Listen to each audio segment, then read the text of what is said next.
A little boy runs into the street. His mother scoops him up in her arms and brings him to safety. She scolds him for running into the street and slaps his hand to make sure that the lesson is not just heard but felt. And the mother says, as much as your hand hurts you now, a boo-boo from the car hurts even more. And when the child begins to cry, the mother hugs the child and says, I'm only doing this because I love you. On the top of the Holy Ark, on each end, there was a cherub. When the Jewish people fulfilled God's will, then those cherubim faced and embraced each other.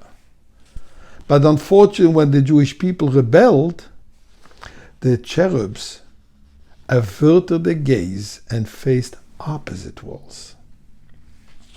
Yet, when the Beit HaMikdash was destroyed and the invaders entered the Holy of Holies, they saw the cherubim actually embracing.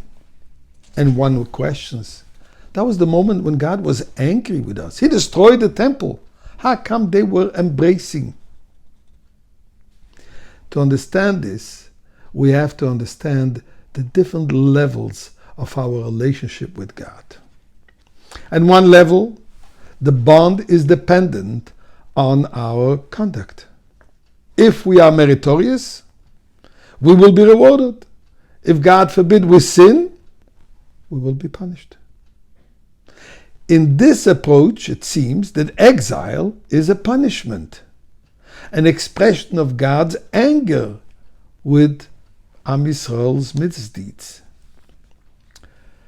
But this only reflects one dimension of the bond between us and God.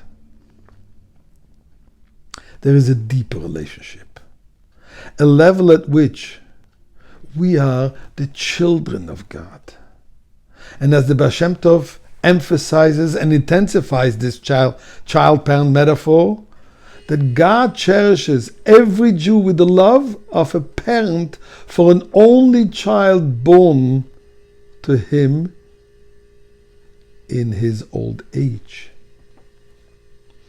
A father doesn't love his son only because the son is virtuous or obedient. He loves him unconditionally because he is his son. With or without redeeming qualities, his father loves him. Same is with our relationship with God. God loves us in the same way, regardless of our conduct. We are his children. So then even when God is displeased with us, appears displeased with us, his love for us is revealed in the inner sanctum, in the Kodesh HaKadoshim, in the holiest of holiest. Disciplining a child can be a manifestation of actually a parent's love. In fact, defying one's natural impulse to excuse every misconduct of a child, but instead of just looking for excuses, a parent is rebuking his cherished child. This demonstrates a deep and selfless commitment on the part of the parent. So too we have to see exile. So exile is not a punishment. The purpose of exile is to elevate us to a higher level. And the hardship that we endure, as difficult as it is, but they're really eclipsed by the ultimate goal.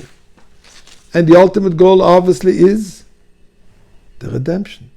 So the awareness of the nature of this process, exile towards redemption, is a fundamental element in bringing it to its culmination. When a child recognizes his parents' love and his parents' love, and then he corrects his conduct, and then his parent will no longer need to discipline him. Same thing is our consciousness of God's infinite, unconditional love for us will motivate us to mirror this love. And this in turn will motivate his love to be expressed only in a positive way. How? By rebuilding the Beis Hamikdash and revealing Mashiach. And Father, you love us, we love you. Show this love with the Beis Hamikdash now.